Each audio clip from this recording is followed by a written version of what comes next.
Welcome into Hoops Forum, production of Radius Athletics and a Quick Timeout podcast. I'm Tony Miller, and I'm joined once again this week by my co-host Randy Sherman.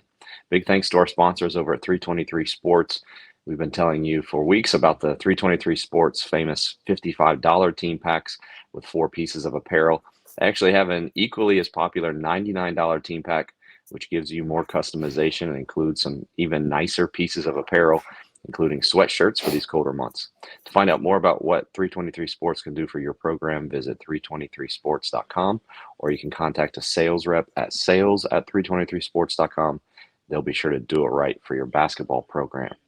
Today's topic is one that my team, we've been working on it, but I also hmm went over the Christmas break and observed a D1 program, and they were working on the exact same thing, and then had a conversation with the coaches afterwards, and they said, this is something that head coach said, I actually had this same conversation with 4 other D1 coaches the exact Yeah. same day. And so I figure if 5 or 6 of us were thinking about it and working on it, then probably others could benefit from it.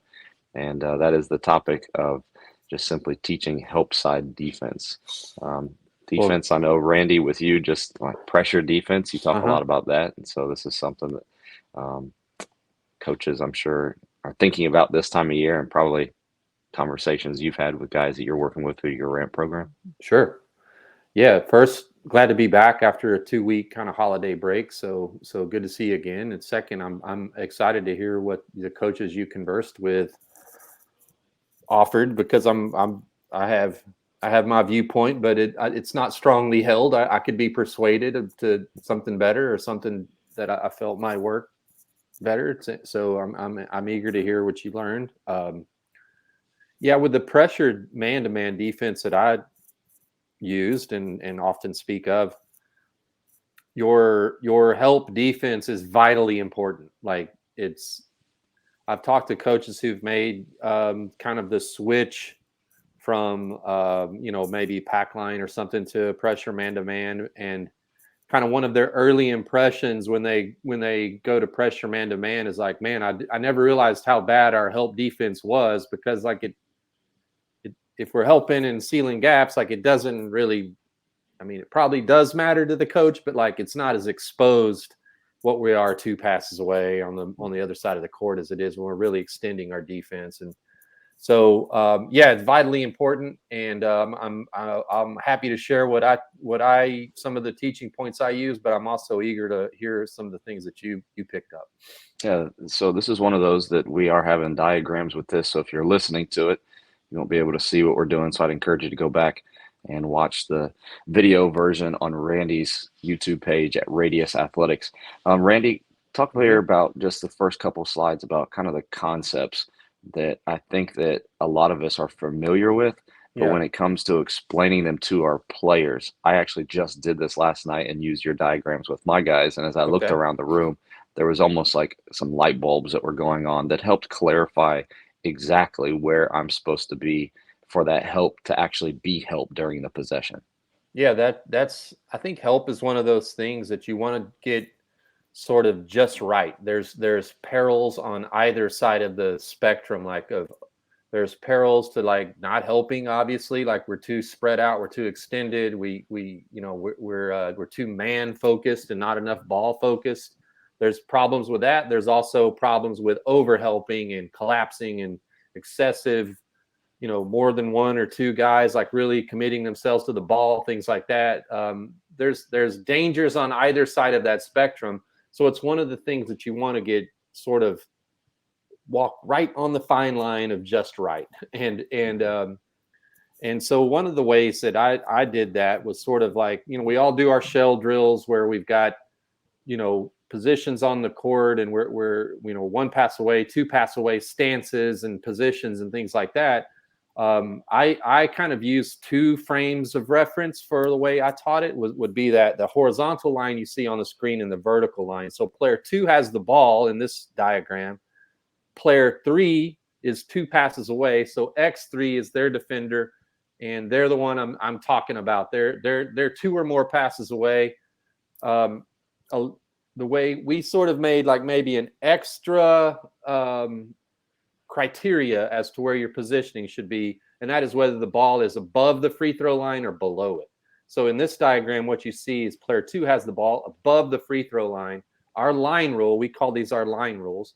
Our line rule was that if you're 2 or more passes away and the ball is above the free throw line, you're on the lane line, as you see X3 diagrammed in this picture. The X3 is on the lane line. X1 is 1 pass away. And the way I taught defense, they'd be denying that reversal pass across the top.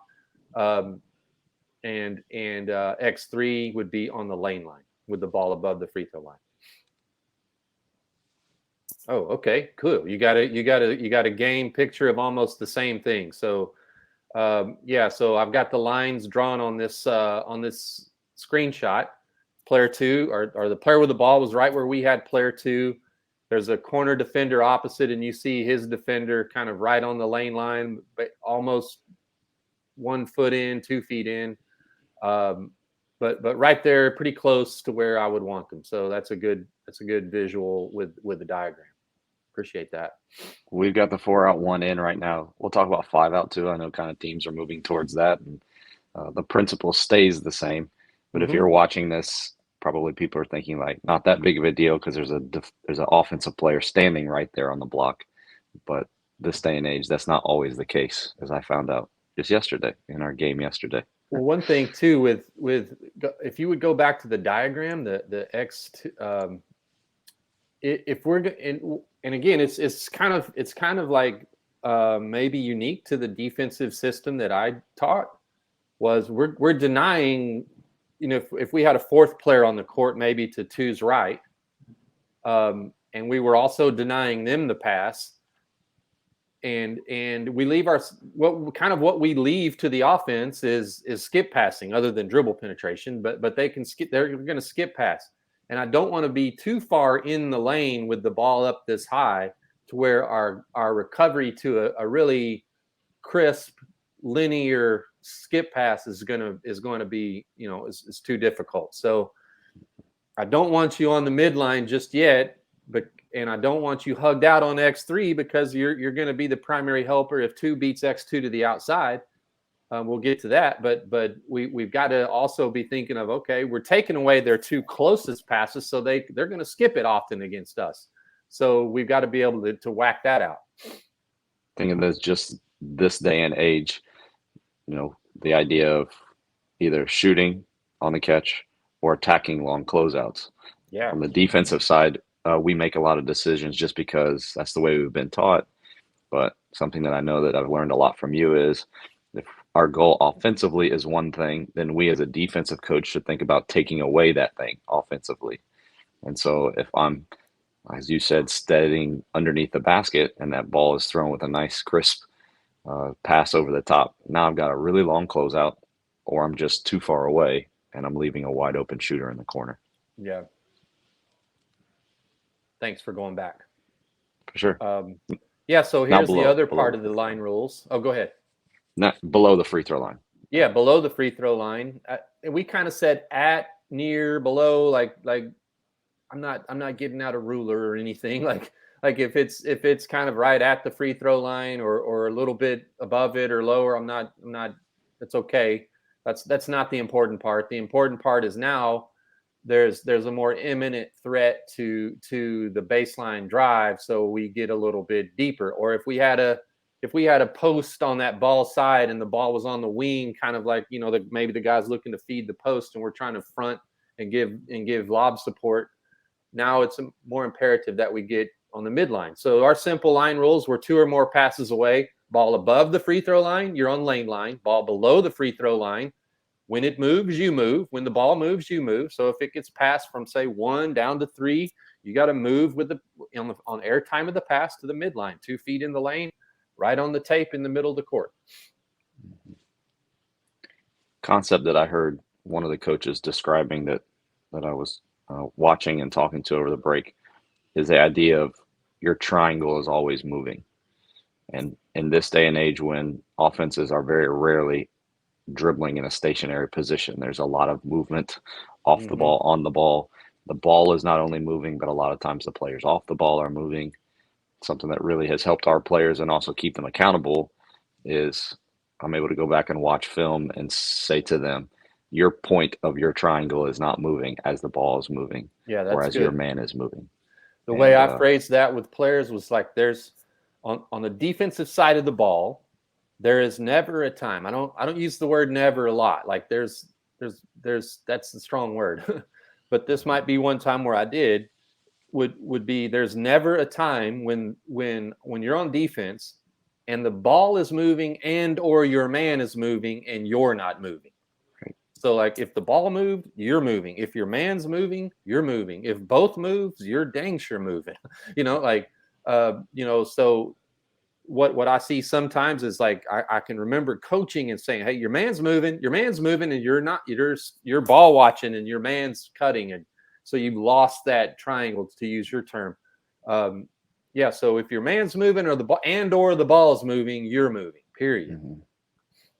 I think the old concept of like see ball, see man, like that was good, but that still ends up resulting a lot of times in like you standing still.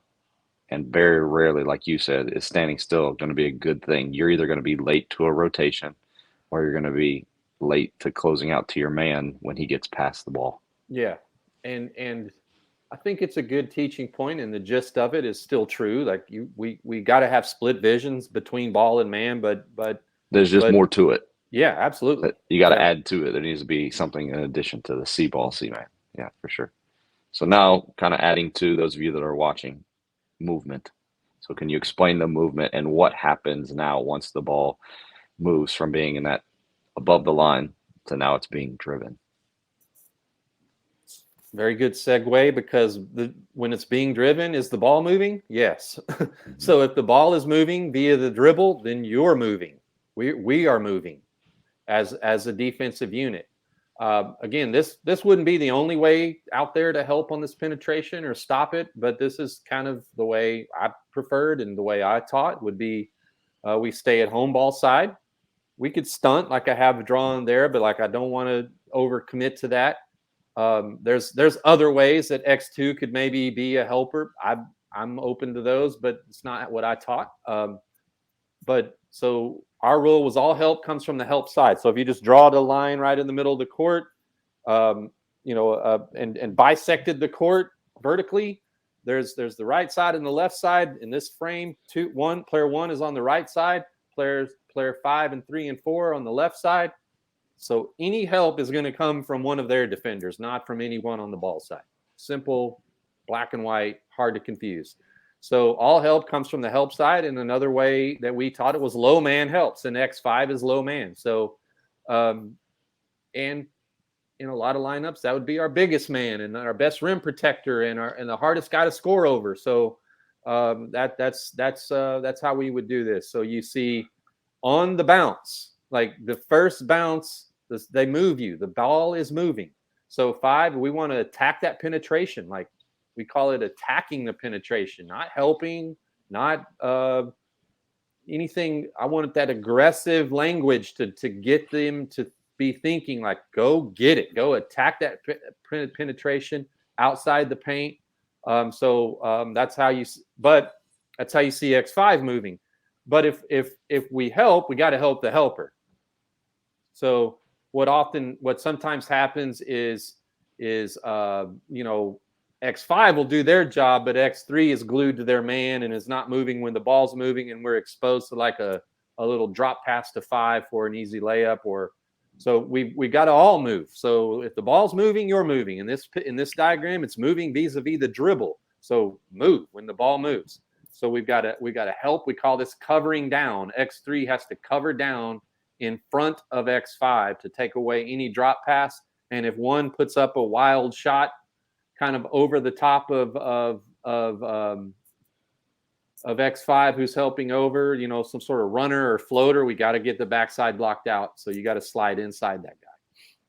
Let me just go ahead and describe for those that are listening. So you have two on the strong side as the ball is being driven. I think most of us are not helping from the corner there with shooters. So you have a stunt, whatever that means, if that means a step in or kind of a jab at a guy, or you're already in a gap. I know Yeah. probably with your pressure defense, you're not really in a gap.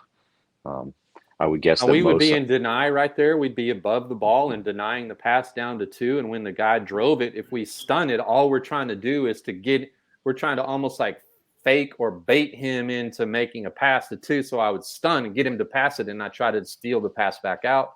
But I also wouldn't care at all if we just stayed attached. Like, that's not my job. That's okay.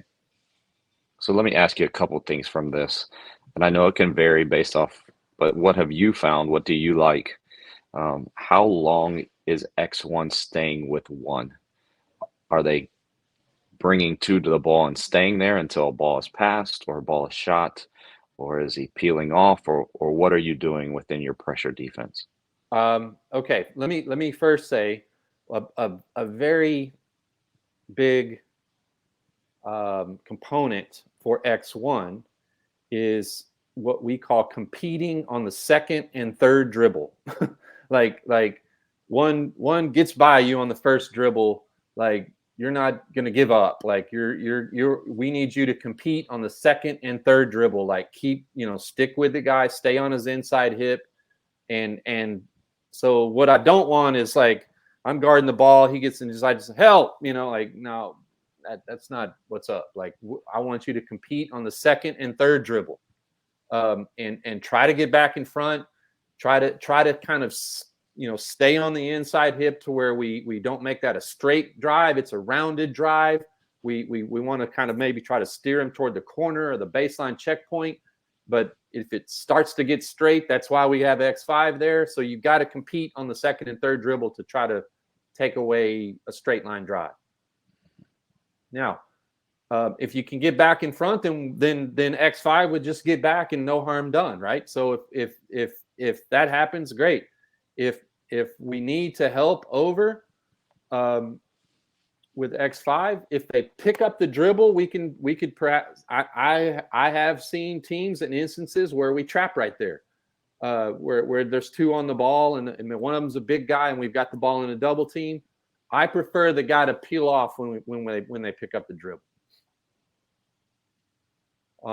So X5 peel off? No, X1 peel off. The original defender rotates.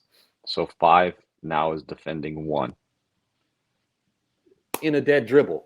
Sure. Dead, they've picked up the dribble, and now we could stay and double team him or get off. But if we are going to get off, I want it to be X1. We're not going to leave the ball, right? Sure. And then the rotations on the backside would be what?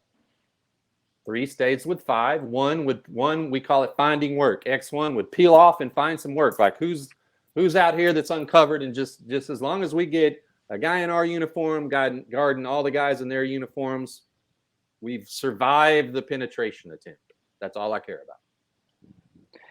And then a lot of times on the drive, if 1 sees help coming from 5, and if 3 is able to drop down fast enough, which you're training them to do that, so hopefully they are doing that. Sure. But they go and pick it up and go to throw it, maybe kind of a skip pass over to 3 or 4. X4 taking the first pass? They can, but what happens often is 4 in black on this screen will move into the taillights of the drive, and I'm 1 pass away, so I'm going to stick with them.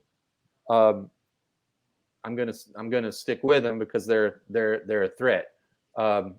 But they would probably loosen down to the level of the ball, like down toward the free throw line. But if their man moves, they're moving. So we already talked about that. The rationale behind the help defense that you see on this screen was the pass. If 1 drives, oftentimes this happens with all the denial we're using. It happens without a plan. They're just like fight or flight kicked in, and they picked flight and they're taking off, and they don't really have a plan. And I'm not going to give them a plan by X2 helping right in their headlights and giving them, like, my 10th JV player can make that pass. Like I want 1, if there is a pass available to them, but it's the most difficult one on the other side of the court, hardest to see, hardest to execute, most likely to end up in the bleachers on the jump skip kind of acrobatic pass out the 3. 2 things can happen there, Tony. If it happens early, we can do what we call rewind it, meaning we just rewind it, meaning if one goes one dribble, maybe two, and then throws a hook pass out to three, then we've covered down. We can just rewind it, which is just envision just pushing rewind on your tape, on your film, and three go back to X3, go back to three, five go back to five, and we're good. But if it happens a little bit later, maybe on the third or fourth dribble, a little bit deeper, and we've already committed to the ball, we've slid inside of five. One is loose and free from, three's probably in a wrestling match with five. X3's probably in a wrestling match with five. Five's walled up at the ball. One is free. Like he can just run out. Mm-hmm. It's late and tough, and it's why getting beat off the dribble is a problem. There's really no great solution for. But this is how we tended to work on it. And again, I would advise coaches that this is what I would describe in basketball as an imperfect moment. There's tons of them in every game, in every sport, of things are happening beyond what you're coaching. Mm-hmm. You have the way you'd like to teach it on the diagram, in the practice gym. That's perfect world. But there's also some just figure it out stuff that happens in every game, whether we want to admit it or not. That wasn't coached. That's not how we taught it. But hey, I don't care. As long as someone in red is guarding someone in black after we have to put two on the ball for a brief moment, I'm good. It can go the way we've described, or it can go some other way, and I'll be happy, right? Mm-hmm. That's why, to me, this is where when coaches talk about communication on defense and talking it out and pointing and just sort of this, even if it's not verbal, but it's just your chemistry as a team, it just sort of happens without anyone even saying a word because of experience and time together. I'm okay with that. It can happen one way. It can happen the way we teach it. It can happen another way, but it just needs to happen. I'm okay with that. Some coaches want to wrestle with this is a very dynamic, fluid moment in a game.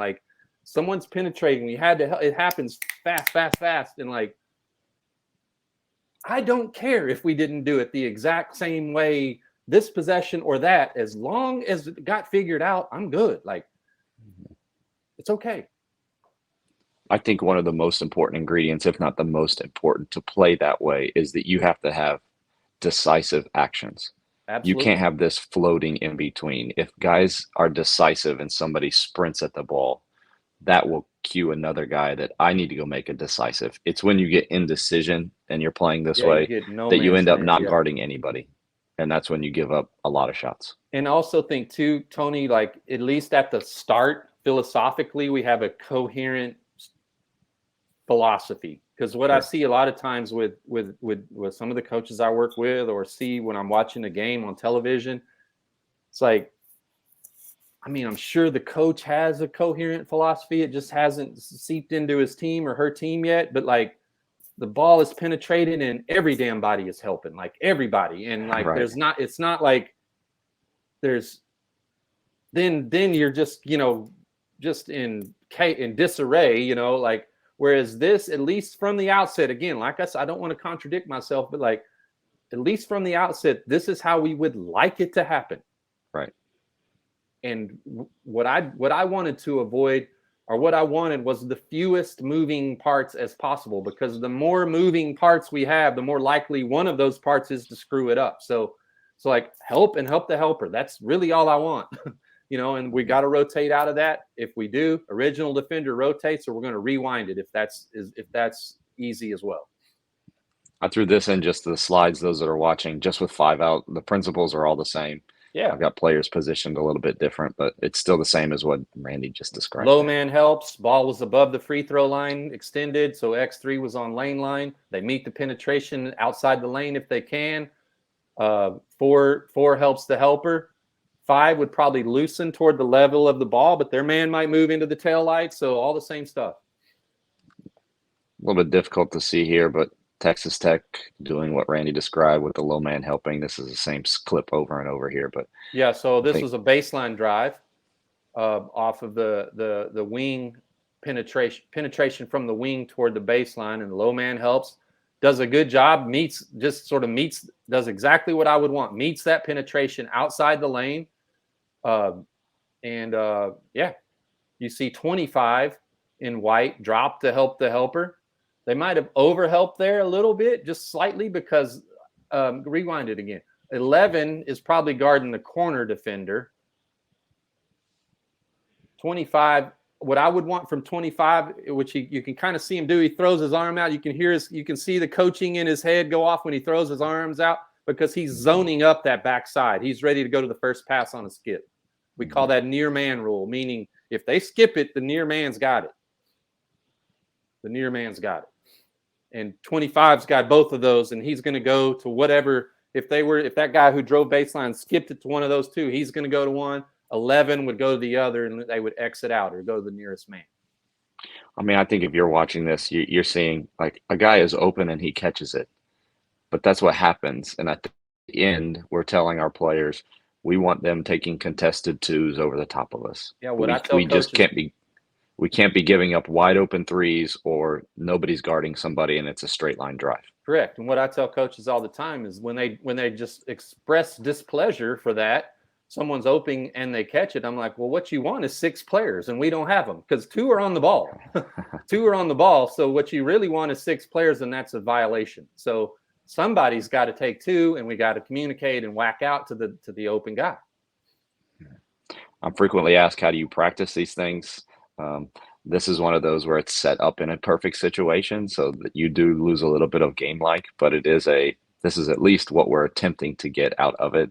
And I have also found that if you run it long enough, or maybe even limit, you can't take a shot before the ball crosses the midline twice. You may end up finding yourself getting more game like as that ball crosses the midline, and kind of a little bit, we lose the shape of the original possession, and you have a second closeout that leads to a second help situation that then I have found frequently exposes whether or not they understand the concepts. But this is just one of our small-sided games that we run with our guys. Okay. It's a 4-on-4. Help comes it from the bottom. That was a little overhelp from the corner. And then you have the closeouts and the rotations. So you're basically using the cones at the beginning of the drill to sort of create a penetration for the team in blue, and the team in white now is forced into the ball to this moment to where we've got a help from the help side. Yeah, that's a good drill. Just anything like that is a good way to work on giving the offense a little bit of a head start, a little bit of a cheat like this, to where we are put into that. So I see right now where you've got it paused. The team in blue is coming downhill. The guy on the ball side, he's in, maybe to make a swipe or a little stun at the ball. The low man underneath the hoop, he's going to go attack the penetration. The guy pointing and talking, who's guarding number 35, is ready to help the helper. This is how you can simulate that moment. Which here's one of my sermons I give coaches all the time. Coach, is this moment is going to happen in every game, like every team. Virginia, the best pack line help defense team in the country, still gets dribble penetrated. Go watch a game. It probably happens within the first 2 minutes of the game. It's going to happen. So I guess the way my thought process and what I try to is like, a lot of coaches spend a lot of mental energy and practice minutes working on stopping dribble penetration, and maybe not enough working on what we're talking about, because they're still living in this world that we can stop it. We can go a game and we're not even the ball's not even going to get bounced inside the 3-point line one time. That dream is going to die by the end of the first 2 minutes of the game. So I live in the real world where we work on this more than stopping it, because this happens over and over and over and over again. And like, elite defenses are very good at communicating and whacking back out and getting matched back up. That's the skill. The Toronto Raptors, the year they won the championship, go back and watch. They were the best I've ever seen at it. They were beautiful at this. And it didn't happen the same way all the time. They just figured it out. And putting your team in this situation frequently, often, is the best way to get that sort of chemistry of like, hey, coach has the way he diagrams it, and that's the way he'd like it to go. But as long as that's fine. Like that would be my parting shot to anyone listening or watching would be get good at this. This is a real world in the jungle skill, man. Like this is a real world skill, not pipe dream. We would like to never get penetrated skill. This is the real world skill. And that's where I threw most of our practice minutes because we're on the line, up the line. What else are they going to do? They can't pass. They can't run their offense. They're going to take off and drive. That's going to happen. And I would guess that you didn't mention it today, but one thing that you probably spend a lot of time on as well is just guarding the basketball. Sure. We want to make it a bendy drive, a rounded drive, and we want to compete on the second and third dribble, and we want to stay in front. But the fact is the offense has the advantage. They have the ball. They say go. Going to get beat. Let's just accept that and get great at what happens behind that. Yeah. A lot of great stuff. This actually came from your newsletter. Can you talk to people about that? This was just part of one post that he put out. Can you talk about what you give in those and kind of what those look like? Yeah, so my newsletter is Radius Athletic Extra. It's my Substack newsletter. You can sign up for it with the link in my Twitter bio. One of those links on the link tree will take you to it. I just periodically put out articles with breakdowns like this on how to handle just sort of basic basketball things, some X's and O's breakdowns, things like that, and some non-coaching or non-X's and O's, non-tactical thoughts as well. So, yeah, some articles are behind a paywall, most aren't. So, that's how you would get information. This article, which I think was called Helpside Tricks of the Trade, and then there's plenty of others there too. Young coaches, it's an absolute must. Older veteran coaches, I would still say the same. You will get nuggets out of it. Concepts even that are familiar. Randy does a great job of like teaching, whether that's through visuals or through just the way that he describes it through cues or terminology or language. So I'd encourage you to sign up for that. Thanks to all of you who joined us this week. If you missed any part of the live show, you can go back and watch. Just search on YouTube Hoops Forum or Radius Athletics. If you're more inclined to listen, you can go to any podcast platform and search A Quick Timeout, and there you'll find the full version of the show.